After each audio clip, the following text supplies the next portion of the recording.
for the District 33 Congressional Candidates Forum, hosted by the League of Women Voters, Hastings. I'm Cheryl O'Curran, and I'm a member of the League of Women Voters, Hastings, and I'll be your moderator this afternoon. Co-sponsors today are the Hastings Area Chamber of Commerce,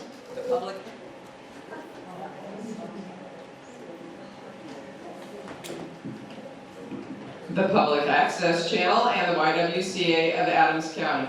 The Hastings We will work on this.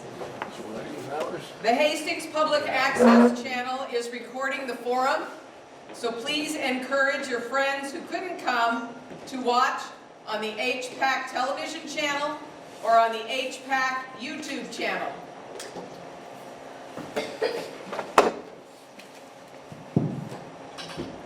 Want to try this one? Yeah, let's pass this one down.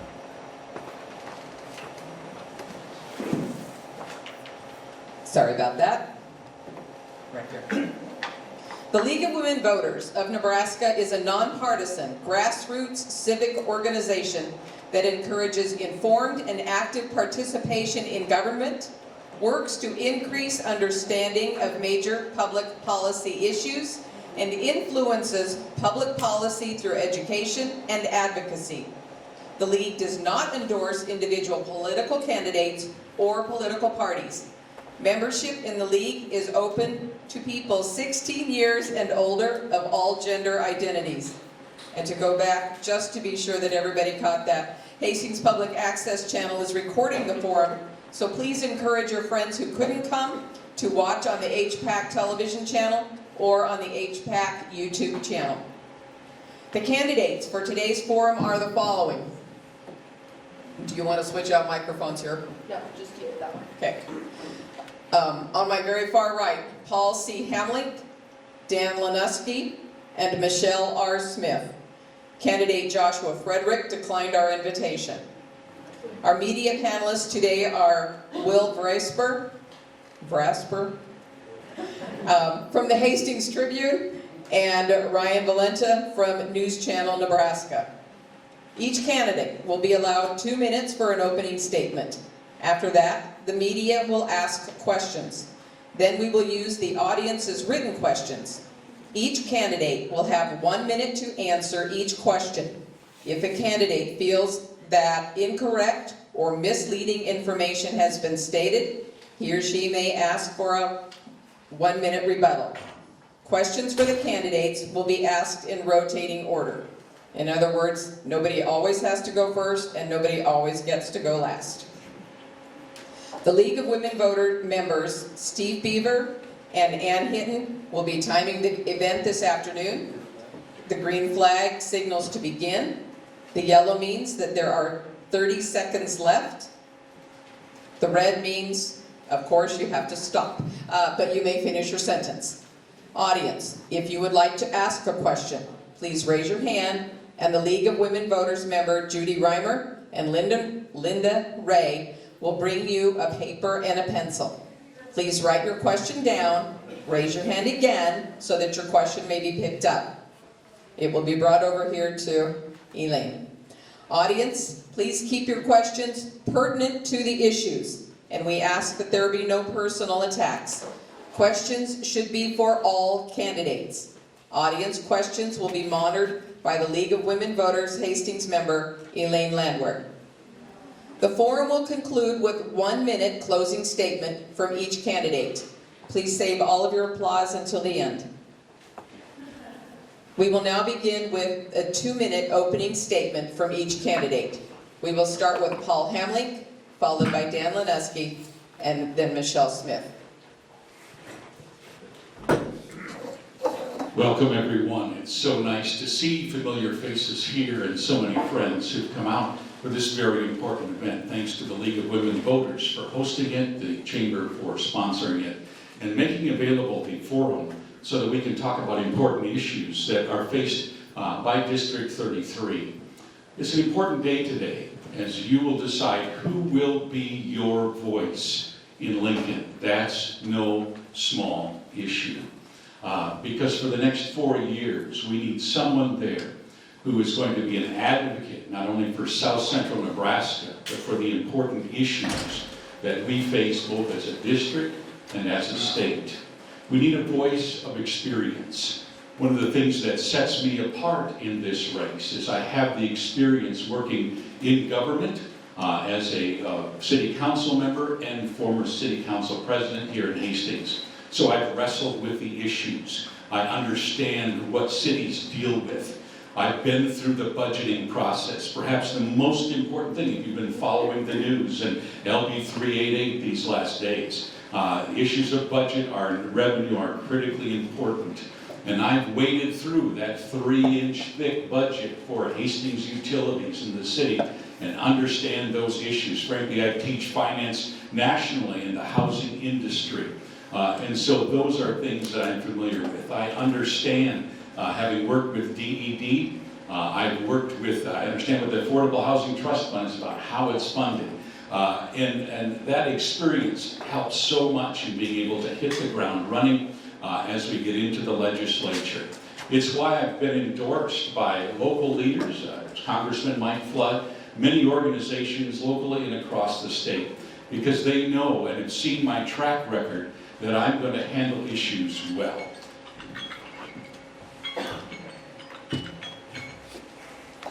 Thank you. Paul, did you shut it off? Perhaps. Thank you. I'm just going to stay seated so we don't have to stand up and sit down this whole time. Thank you for coming. I appreciate this opportunity. I'm Dan Lineski. For the last 30 years, I've been a teacher at Adams Central. I raised my 5 children here. They all graduated from Adams Central. I've been a teacher there and a coach of wrestling and football. And now I have 7 grandchildren, plus 2 in the next 2 months, so that's good. As a teacher at Adams Central, I learned what right looks like. We've always maintained a conservative value core there, and it helped alleviate other problems. I didn't always agree with my superintendent and my principal, but we always came to the conclusion what was best for our students. I was a language teacher there. I'm fluent in Spanish, so I know 2 languages. I also spent 36 years in the Army and the Army National Guard. So I've been a civil servant as both a teacher and a retired colonel now, but as an Army National Guardsman. I was at the Berlin Wall. I've been on the DMZ in Korea. I've been to 20 different countries where I worked with various governments, including Afghanistan, when I was there for a year during a combat. I strongly believe in the district and in Nebraska. We need to keep our schools, both public and private, safe and in a good operating manner. What you saw last week in the legislation is just ridiculous. It's even an argument. The obscenity in some of the books should never be in any school. It shouldn't even be in someone's home. We also need some tax reform. We need to figure out our taxes, and we need to figure out exactly what's going on with our property tax base. We have to somehow alleviate it. The epic tax is on the table. We have to figure out if the epic tax does not go through, how are we going to help with our taxes? And finally, we have a shortage of mental health care. 36 of our counties do not have mental health care services or adequate services, and we need to make sure that we get some services to every county and to every community in our state. I want to incentivize young people to become nurses and get into nursing care. I want to incentivize young people to become teachers and get into that profession. Thank you. Hello, thank you again for being here today. It means a lot to see so many friendly faces here at the YWCA. I'm Michelle Smith, and I'm running for state legislature to be a common sense, local voice, working together to strengthen our communities. I was born and raised here in Hastings. I raised my son here, and I've been a business owner here for almost 10 years. August is going to be the 10-year mark.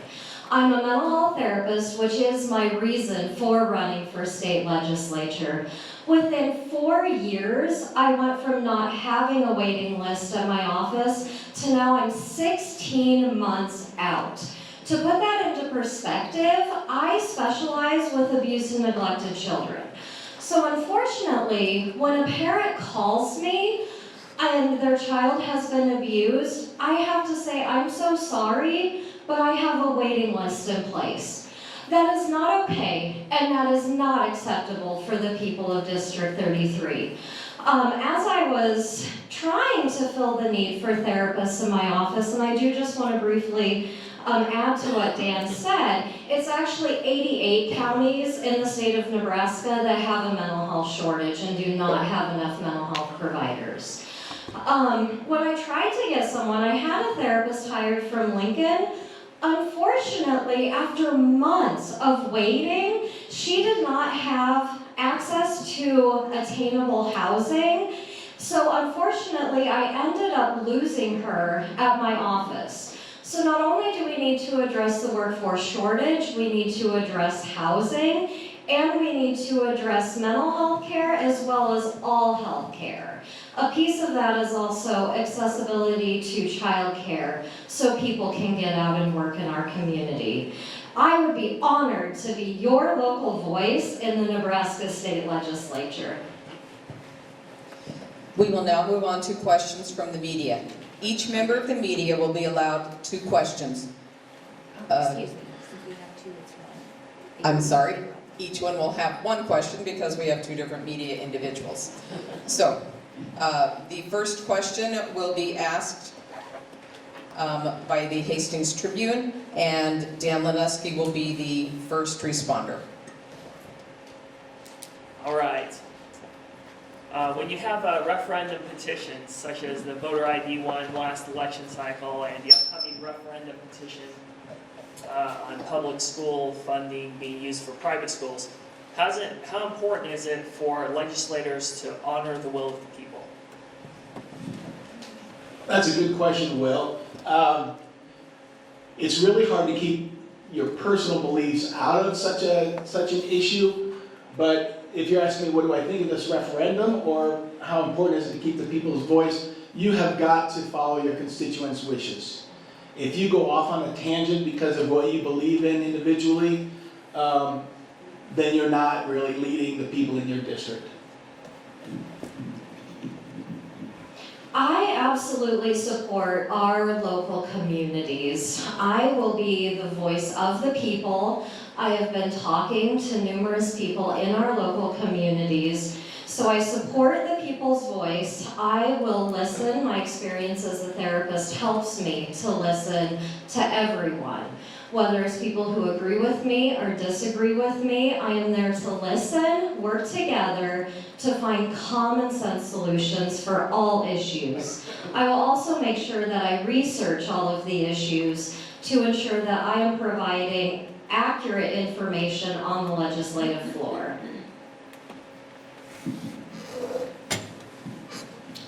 Thank you. It's so critically important that we hear the voice of the people, and it's one of the things I've always tried to do. In fact, when we have a referendum, it is a clear voice to legislators as to what the will of the district will be. With some exceptions, and you know my stance on some of our conservative issues such as being pro-life, and I will always be pro-life. We will follow the will of the people, and I've had conversations about these agendas here already this morning because we're going to find out about school choice and where the district stands. We will have some clear indicators on those kinds of issues. And so being responsive to the people, hearing your voice is one of my primary goals as a city council member. I took every phone call, I met with every person, and I answered every email. We'll try to do that again so that we can be responsive to what the people are asking for.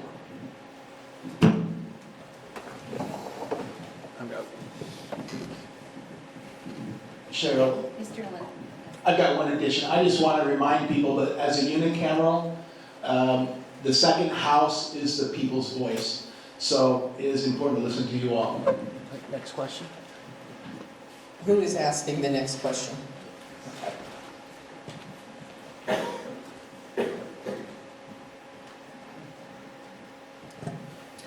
Ryan Valenta with News Channel Nebraska here in Hastings.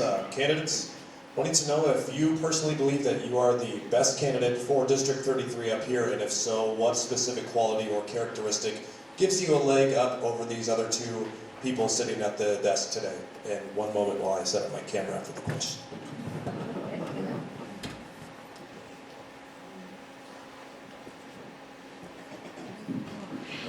All right, well, of course I believe I'm the best candidate to be the local voice for District 33.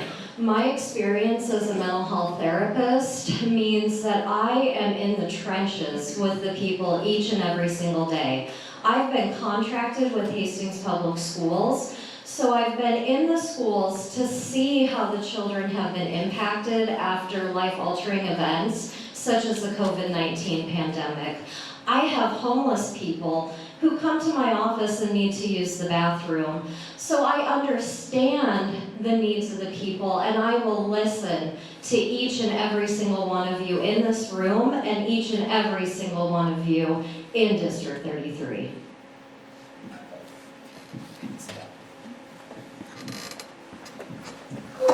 When I was being urged to run a little more than a year ago by community leaders and business leaders, friends and family, I said if there was a better candidate, I'd support them. My experience is what makes me the best candidate. I spent weeks in March working on the Commission for Housing and Homelessness, where I chair the Policies and Issues Committee. As a resource to the legislature, we were working on housing bills and things that affect those kinds of critically important issues in our district and in our state. I teach housing at the national level. So this week I had 84 students from literally across America. I bring expertise to this. Having been on city council, I have a track record that shows I do my homework. I work hard to make sure I know the depths and details of every issue that comes before it. And so the Planning Commission, my involvement in community activities makes me the best candidate to represent the community that I've been such a part of. I do believe I'm the best candidate, and that's based on the plethora of experiences I've had. I've led men in combat where their lives depended on the decisions I've made. During peacetime operations, I've had to can guys because of the way they treated other soldiers or treated other people.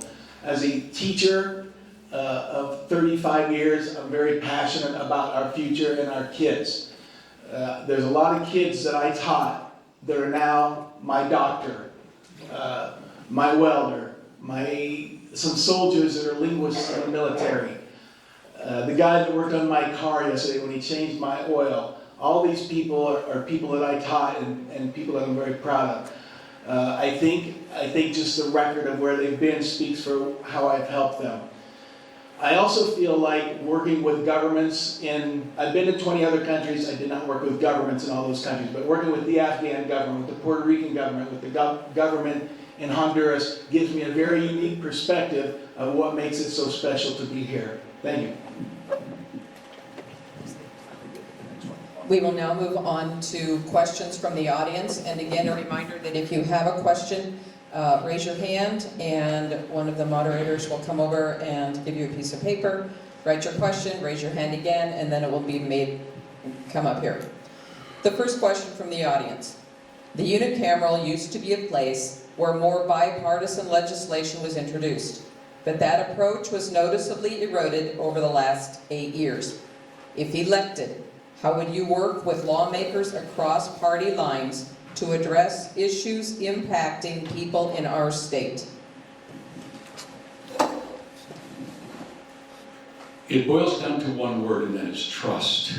I don't go to the legislature to build trust with the other legislatures. The divides are significant. It's not only on party lines, there's a significant divide between urban and rural. And we've seen that come into play in a number of issues this session. And so to build trust across not only party lines, but the urban and rural divides, to be able to show that we can work together for the good of our state and the good of our constituents. And so it is something that I've done in multiple venues in my career. I've done it in the legislature now, working across party lines in housing issues. I can build the trust of other senators so that we can come together on so many things that we have in common in order to do the good that Nebraska and District 33 needs. Thank you. Having worked with students for the last 35 years, I didn't have to work with only the conservative students or only the Democratic students. I had to work with every one of them. I shouldn't say I had to, I was able to. When I give my closing remarks later, I've got a little bit of a snippet that I want to read from one of my former students. I think I'm a very good listener, and I don't want to convince people that they're wrong. I want to help them see why I think my answer is right. So when it comes to talking across party lines, I think I will excel in that way. I will work together to strengthen our local communities. That involves listening to each and every single one of you. It includes listening to people who may disagree with me. It includes compromising on the issues, finding common ground. There are a lot of things we disagree with, but using skills such as finding common ground and compromising goes a long ways to make the difference that's needed for our communities. And lastly, we need common sense. To a certain extent, I feel like we've lost our common sense, and that's what we need again to be able to solve the hard issues facing us today. Our next question is, since District 33 is a big district, are you having these types of meetings in other areas? Could you tell us if you are attending any of these meetings? I can tell you that yes. In fact, I was just with county commissioners of Phelps County the other day, and they put me in my place on a certain topic. So now I'm rethinking my stance on that topic. But it's very neat to go out into these other counties and mostly knock from door to door and listen to people's unique stories. I've been invited in for coffee, and I've been actually invited for supper, but I didn't stay because I want to keep knocking. But yeah, meeting these other people and going to other committees and meetings is extremely important, just to get to know what exactly is happening in our 3-county area. I am dedicated and committed to being the local voice for all of our communities in District 33. Yes, I have been to each and every single district or county in District 33. I attended the Farm Bureau Forum in Minden last month. I've had meetings in Phelps County. I've been canvassing all of our local communities. We've been phone banking and making phone calls. So I will make sure that our rural communities are included and they are not forgotten, because our rural communities matter as well as our urban communities.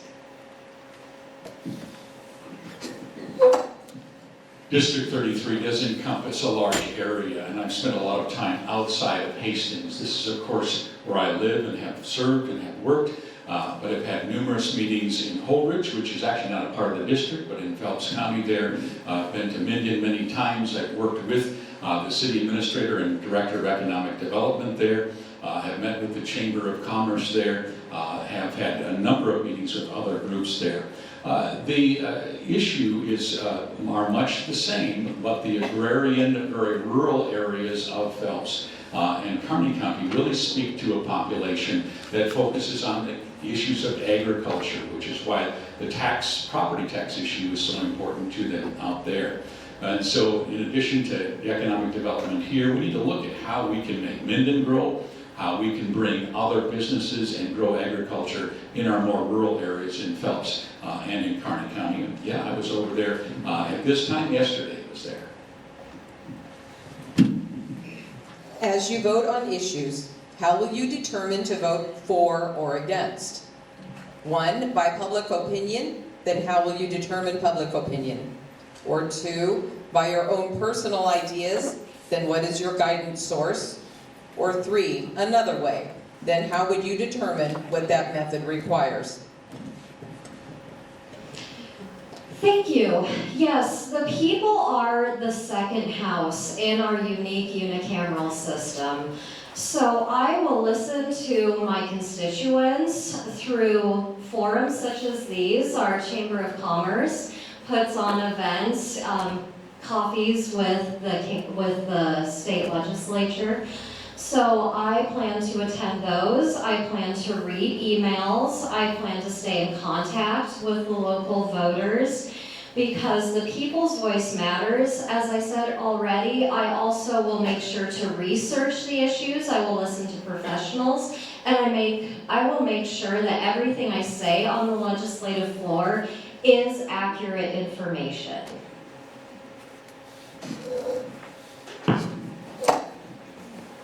Again, I have always done my homework. So on the planning commission, if I didn't know a site, I physically went out there and looked at it. On the city council, I never sat at that desk without being thoroughly prepared for every issue that I was going to have to address.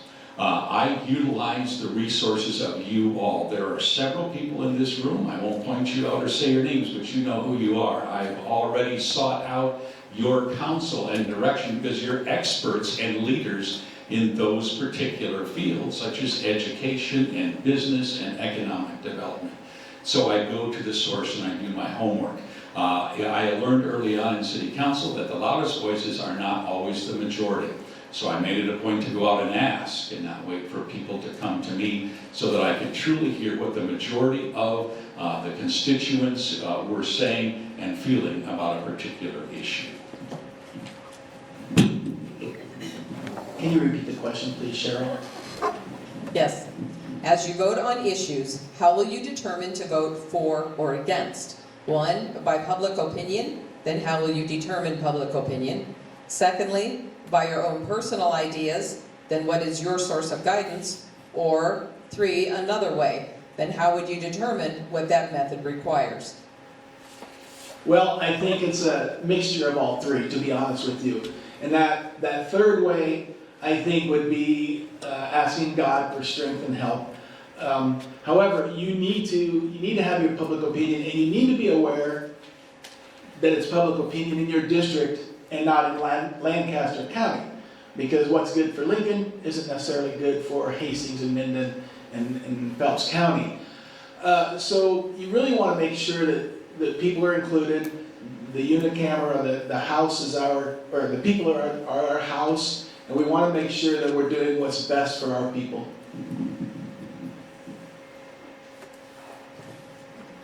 Okay, our next question. Where are you registered to vote? I think it's Paul first. I'm back. I'm a registered Republican here in Adams County. I'm in the 3rd Ward of Hastings and live in the downtown area.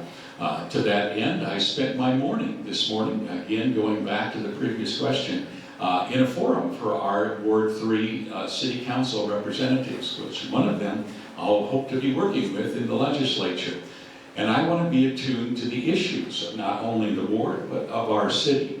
So I took the time and I've gone to all the forums, the mayor's forum and the city council forums, because that's where I get feedback about the issues here locally and for our city. And guess what? I'm still a voting citizen here, and I care very deeply about what happens in the 3rd Ward and who represents us. And we've got some good candidates there and what's going on in our city with our city council and mayoral races.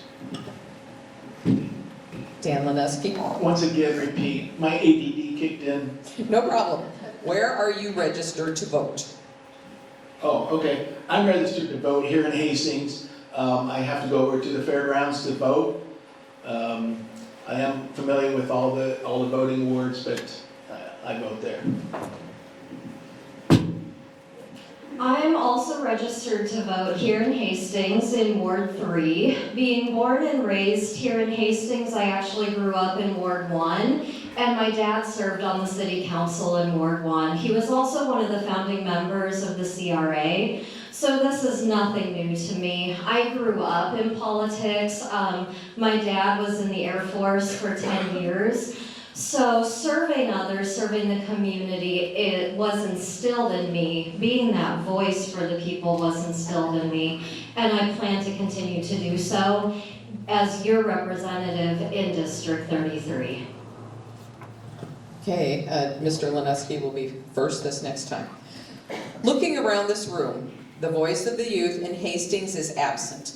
Explain 2 specific ways which you plan to represent your constituents who are currently in school, Hastings College, and CCC, who represent the present and the future of this district. Well, I have spoke with young Republicans at Hastings College, but you're exactly correct. We need to get our young people involved. How to do that is just continue to educate and communicate with them and to make sure that that they think their voice is important. Because at age 20, 21, 22, many young people, they don't see the significance of what they have to say, or they'll see the significance of their vote. So we just have to continue to communicate with them.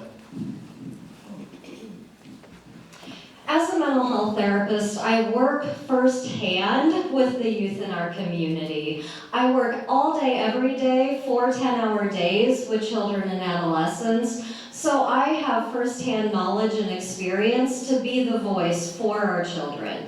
I help them every day. I help guide them. I inspire them. I can't tell you how many times I've had kids ask me, "Why do you have that sign on your car?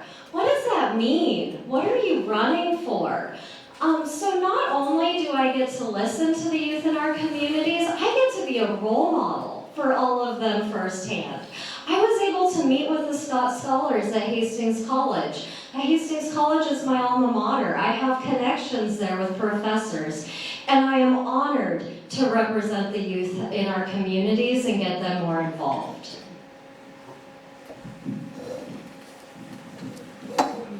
First of all, I'd like to point out, I'm not old, all right? I may look it, but I'm a kid, all right? I never intended for my body to get this old, but youth is still a part of me, and I interact with youth frequently. So I've been a presenter every year for Leadership Hastings. Helped a young business owner, young woman, earlier this morning, worked with their, been very involved in Hastings Young Professionals, been a part of many of their events. And they are not the future, they are our present. And so involving our young people is critically important. And we want to be able to continue to do that. I'm glad to see some young people running for city council. I've encouraged them and I want to help them. And as much as we want to move forward, we have to engage and get them involved. And that's why I appreciate programs like Leadership Hastings, why I've been supportive of it as a business owner, and have presented to them every year for, gosh, a lot of years, and just appreciate the young people that are a part of that program. Candidate Smith will be our first responder to this next question. How can you, as a member of the unicameral, help with affordable housing? Yeah, thank you. That's definitely a tough issue and is something that's needed. I support attainable and affordable housing. So I want to build on and utilize the research that's already been completed by our city of Hastings. That was completed a couple years ago where that survey was done. So we need to look at 3 different things. We need to rehabilitate our existing housing structures. We need to attract investors to build new housing. And we need to address property taxes to make sure we're not taxing people out of their homes. Well, this is my area. And so I'm going to give you some very quickly. Talk to me, I don't have enough time. I'll give you some very specific things quickly. We need to increase our housing, so I'm supportive of Senator Lowe's bill. Unfortunately, didn't get through LB 1165 and 1166, which provide for alternative living units. We have to keep restricting zoning issues, and we have to work to reduce the amount of obligation that the state puts on with their compliance issues. It's a big factor there. I am a fan and supportive of using money for state money to catalyze private development. So affordable housing is an industry, capital A, been very involved in that. I'm involved in it every single day, it's what I do. And then affordable housing with the small A, housing you can afford, 30% of your income. And so we have to work with that. It's one of the issues I've been working with Congressman Flood on. If you've been following some of the meetings he's had in other parts of the state. So there's a lot of things we need to do. affordable housing really comes down to how our economy is doing. We certainly need more housing, and we need to make sure that we have adequate housing, but affordable has to do with our economy. And when we can get inflation down and we can control the rates of inflation, I also believe that our housing will be more affordable for our young people and for people who are not making enough money for a new home or what have you. Mr. Hamley? Yeah, I just want to respond, and I know that we have candidates who support the EPIC tax plan. And so that's why I want to challenge that, because the EPIC tax plan, of course, will tax all new housing and will be absolutely devastating for our housing industry and will put a literal stop to new construction. So those are things that nobody disputes. You can check those easily with online searches, and it's why the Housing Association is so opposed in the affordable housing industry to the EPIC tax plan.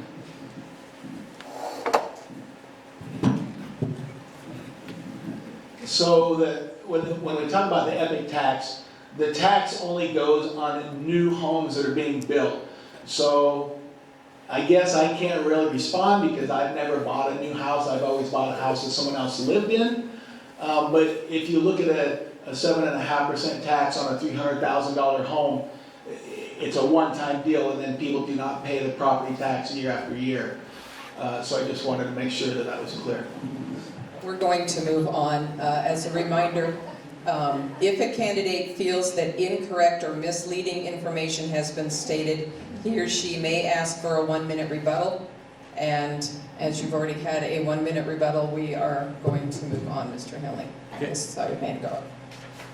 Okay, the next question then will be Mr. Hamlin, who will be answering first, and that is, each of you has stressed, try that again. Each of you has stressed the importance of listening to the voice of the people, the second house of our legislature. So, what is your response to LB 1402, which effectively negates the result of the referendum of the Opportunity Scholarships Law? That's been in the news here of late. It is clearly an end run around by the legislature, purposeful, whether you support that or not. I'm a supporter of school choice, so I understand what they're doing. But it is clearly an effort by the legislature to preempt what is going to be an issue that will go to referendum. I support the school choice that's going to be a part of the referendum. We're going to get the response from you all here in November, but clearly it's an effort to circumvent that, which is certainly the prerogative of those who in the legislature support school choice. And so it is, in my opinion, something that probably should have waited to see how it played out in the referendum. LB 1402. I also believe that students deserve school choice. They should get to go to a school where they want to go. Does that mean putting $25 million in coffers so that they can go to a private school? Not necessarily. So there's two things that I've spoken to Catholic parents out there. One is when they send their child to a Catholic school, they believe that they are making a sacrifice toward that school and it's going to help their child in the future. And the second part is they are concerned if they're accepting money from the government, does the state government now have the right to step in and tell them what they teach and what's on their curriculum? So there's a lot of concern from those people as well. And finally, there's questions I have as far as, does this money get taken from public school to help private school, or how does that all work out? I support public schools, therefore I oppose LB 1402. I believe that our parents, teachers, and voters deserve the opportunity to be able to make the decisions. There were enough signatures collected, enough of you here in Adams County, and if there's any others from District 33, there were enough signatures collected from all of you to put the issues on the ballot, so I trust each and every single one of you I trust the parents, trust the teachers, I trust our school board members to make the decisions that the people of District 33 want for our students' education. Okay, candidate Dan Lanuski will be our first responder on this next question. State legislators are assigned to serve on committees. Which committees would you like to serve on and why? I would love to serve on the Education Committee, and I would love to guide what happens in our education realm for the next 4 to 8 years. I would also like to be on our Military Affairs Committee and make sure that our veterans are properly taken care of and make sure that our young soldiers are receiving the benefits that they've earned. Candidate Smith? I want to serve on the DHHS committee and the Judiciary Committee. If you've paid attention to the bills in the legislature, we just had $15 million cut from our behavioral health funding. That comes from, as I said earlier, 88 counties in Nebraska do not have enough mental health providers. I have a 16-month waiting list. This isn't a time where we can be cutting our mental health funding, so we need to address that. I also want to serve on the Judiciary Committee to be that voice to prevent our prison overcrowding and overpopulation. We need to have the services in place from the time children are born, helping to strengthen our families, rather than just building more prisons and incarcerating our hardworking people. Candidate Hamling? Thank you. My background in budget and finance, and the number one issue I hear about is taxes. So the Revenue Committee is where I'd like to be, and the Appropriations Committee. That's where I can serve this district the best and have the greatest influence to make sure that we balance out our tax system, that we make sure that we control government spending, and we look at ways to find efficiencies in government. So appropriations and revenue are critically important to what we do in the legislature, and I appreciate the fact that I have some financial background to be able to do that. Now, I'm also an educator by background, so Education Committee might make sense. And this is a very agricultural district, and so the Ag Committee would be a possibility as well. But where I'd really like to put my efforts is in economic development, controlling star spending, and working through our tax issues. Candidate Smith will be our first responder on this next question. Hastings had a very good mental health program through the regional center before it closed. Do you feel that the state needs more regional centric care like we had in the past? This is a great question for me to go first on. As a mental health therapist, I am dedicated and committed to making Hastings and District 33 a leader in mental health care again. That is one of my #1 priorities. So we absolutely need access to mental health care. Some of those specific things is we need especially services for children and families. Our schools are seeing that the increased need of behavioral health care and mental health care. So one of the things we can do is the mental health therapist can contract with Hastings Public Schools to provide services. We can support and build on our services here in our communities to strengthen the mental health services here in Hastings and District 33. Candidate Hamling? I was on City Council when those changes happened, when the move from the Women's Center from Geneva came over here, met with the director of HHS, and certainly we'll have conversations with Steve Corsi about how we can affect the change here. And the regional center's been a topic that's been addressed for a long time in the legislature. I remember a lot of conversations with former Senator Seiler, who was working hard on that issue. It is something that has been a part of Hastings for a long time and is a valuable resource to it. We need to better address mental health issues, and in particularly our schools, who deal a lot with that in our public schools, to make sure there's funding available for that. So we need to find the best use for the regional center. We need to find the best, most cost-effective solutions and mostly effective solutions to deal with mental health in our society. It's what law enforcement deals with so much, and in our schools, where they also are on the front lines of dealing with mental health issues. Yes, we definitely need more healthcare facilities. And that's the drawback. We've identified a lot of the kids or a lot of the people that need help, but we have not identified where can we house them until they're better. So we definitely need, across our state, more mental health care facilities. Mr. Hamley will be the first responder. Do you think that women should be able to make their own decisions about reproductive health care? I'm thoroughly pro-life, and so my stance is very clear on that and have been that. Protecting women's right to health care is also a complex issue. So we need to make sure that decisions between a woman and her doctor that don't put the doctor at risk for prosecution.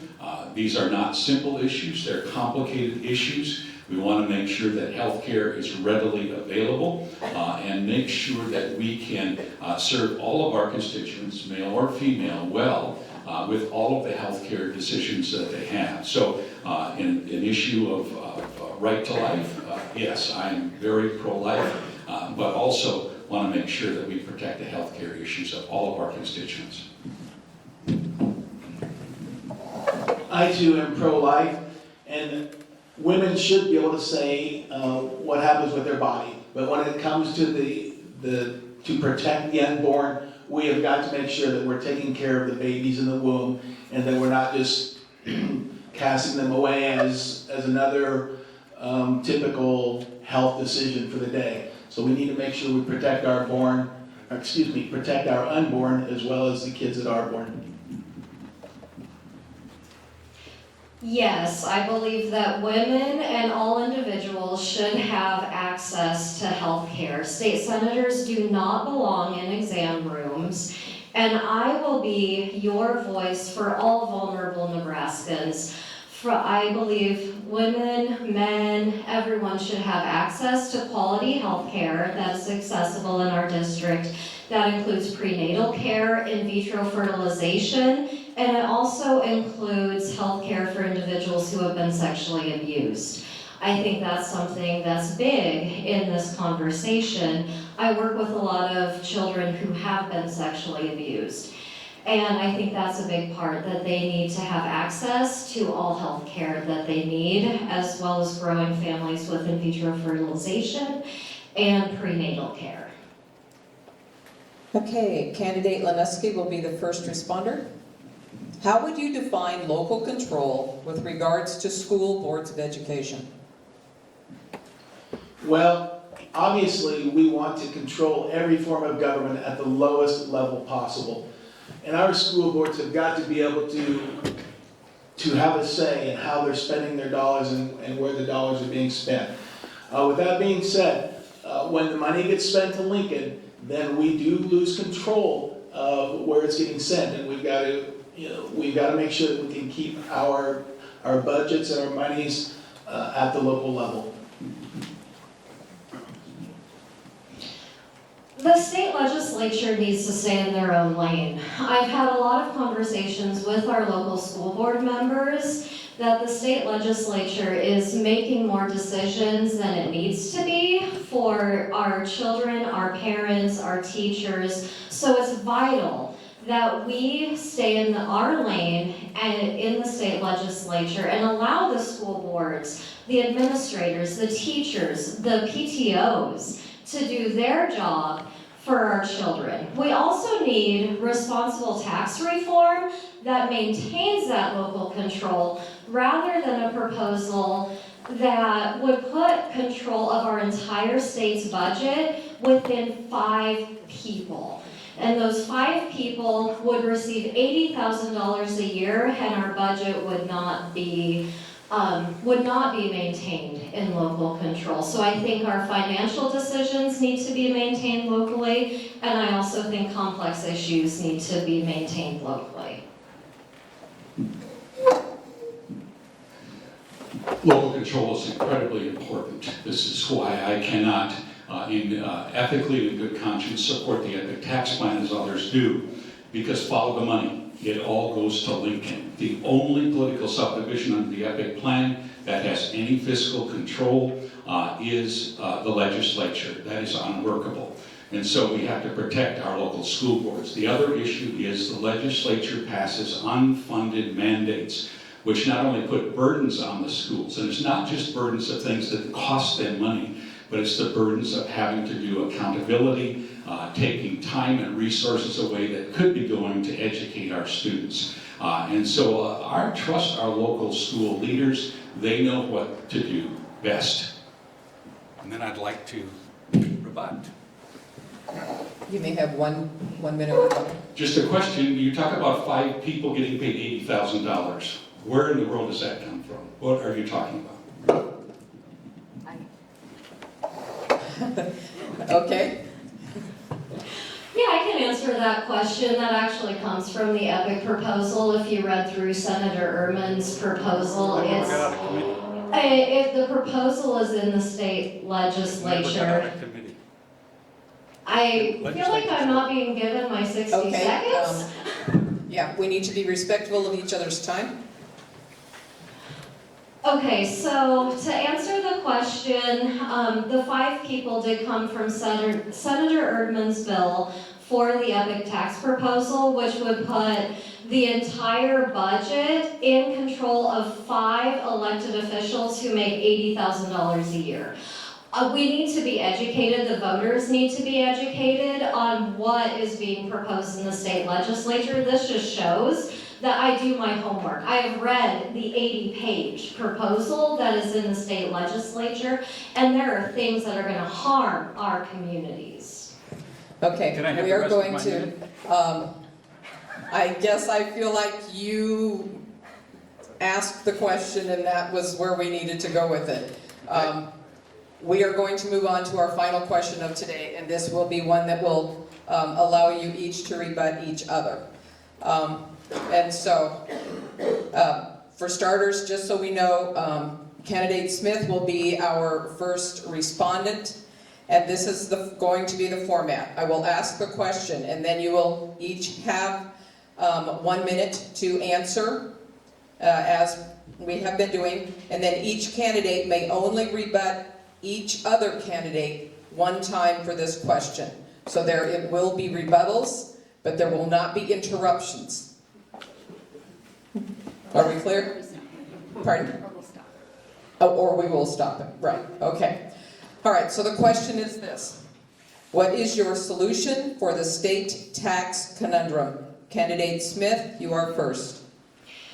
Yeah, we need a balance between all different types of our taxes, utilizing responsible tax reform.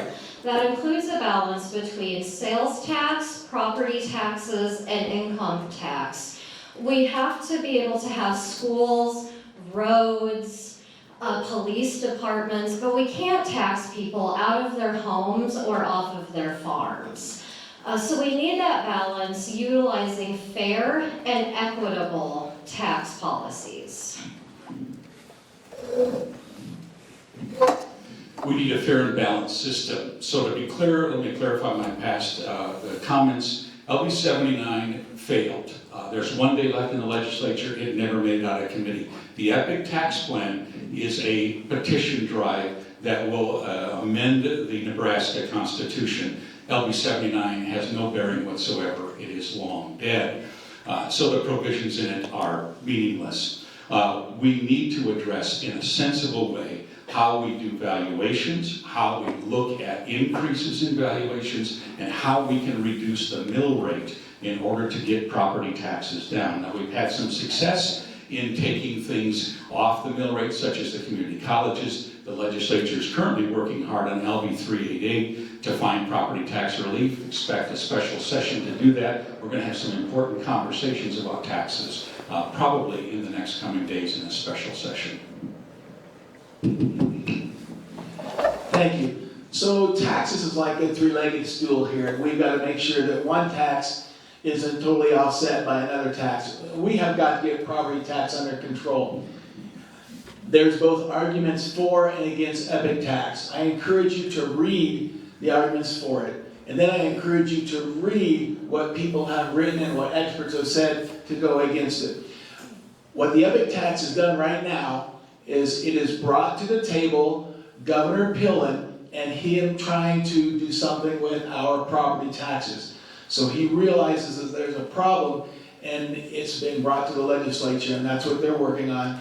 And one way or the other, we have got to get some relief with our property taxes or some sort of reform. Candidate Smith, do you have a rebuttal? Yeah. Two of the specific techniques and ways and solutions that I want to look at, one involves the TIOSA formula. That is how our funding is divvied out to our public schools in Nebraska. Unfortunately, that was created approximately 20, 30 years ago, so it's not up to date anymore. I also want to look at expanding the homestead exemption for as far as property taxes go. My parents qualify for the homestead exemption, but unfortunately, it doesn't qualify for all of their lots. They own 4 lots in the city of Hastings, so they don't have to pay property taxes on 3 of those lots. But then they have to pay property taxes on 1 lot. That doesn't make sense. You know, we need that common sense local voice, which is what I'll provide to make sure that things are fair and equitable for everyone in District 33. Candidate Hanley, do you have a rebuttal? Yes. Well, it's certainly disingenuous for a candidate to talk about a 3-legged stool when they support the EPIC tax plan, which is one tax, a consumption tax. I encourage you to read the petitions. You can download them from the Secretary of State's website, especially the one about exemptions. It will exempt food and nothing else. It's very clear. And so it will be something that would be very damaging to the economy and to our citizens here in every way.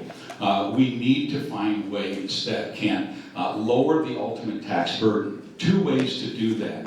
You can, number 1, cut spending. We need to do that. Find efficiencies in government. Why do we have twice as many workers in HHS in Nebraska than they do in Iowa for serving fewer people? And the second thing is expand the tax base. That's why my focus is on economic development.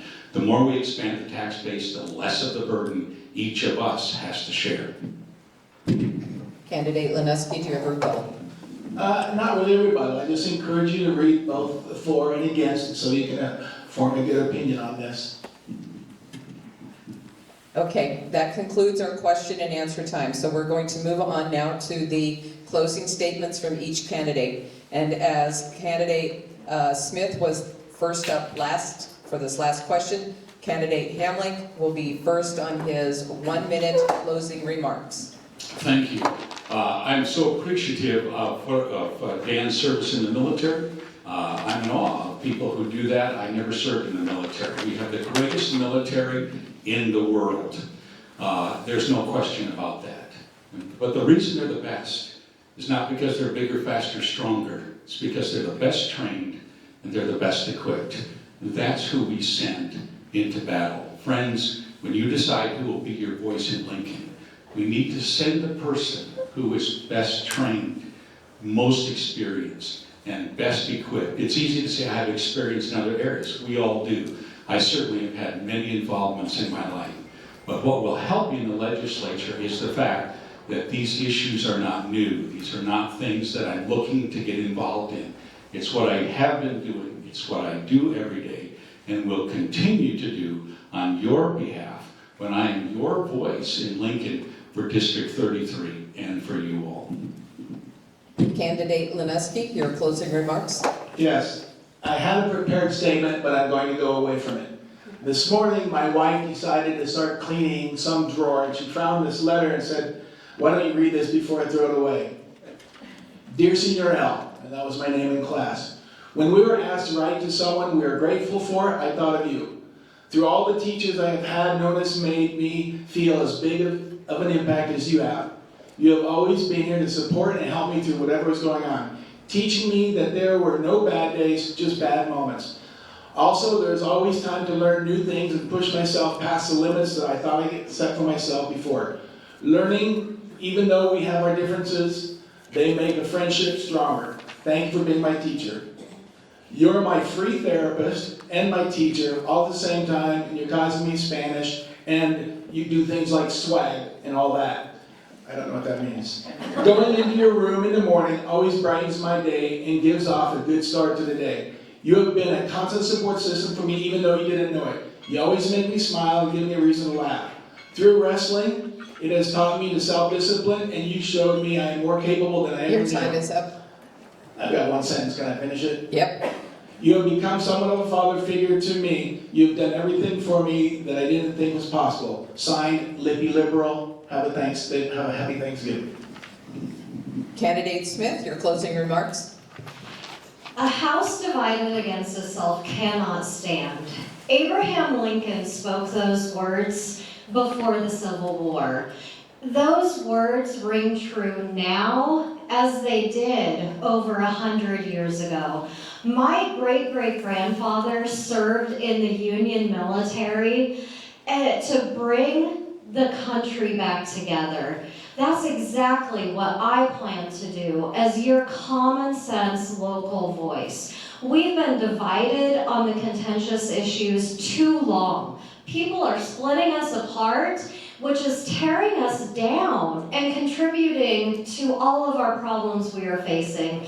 As I said, my great-great-grandfather fought in the Army to bring us back together, and I would be honored to do the same thing for District 33 for all of you as your common sense local voice in the state legislature. Thank you very much. Let's give the candidates a round of applause.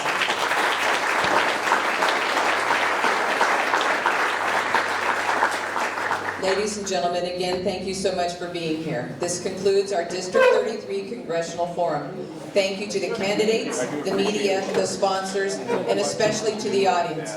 Please take a paper that lists our upcoming League of Women Voters candidate forums and a brochure from the Nebraska Secretary of State's office explaining the new voter ID requirement.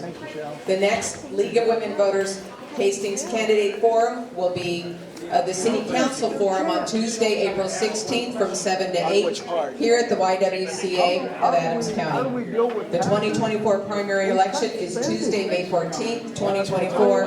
Ladies and gentlemen, vote. Good job. Thanks. Good job.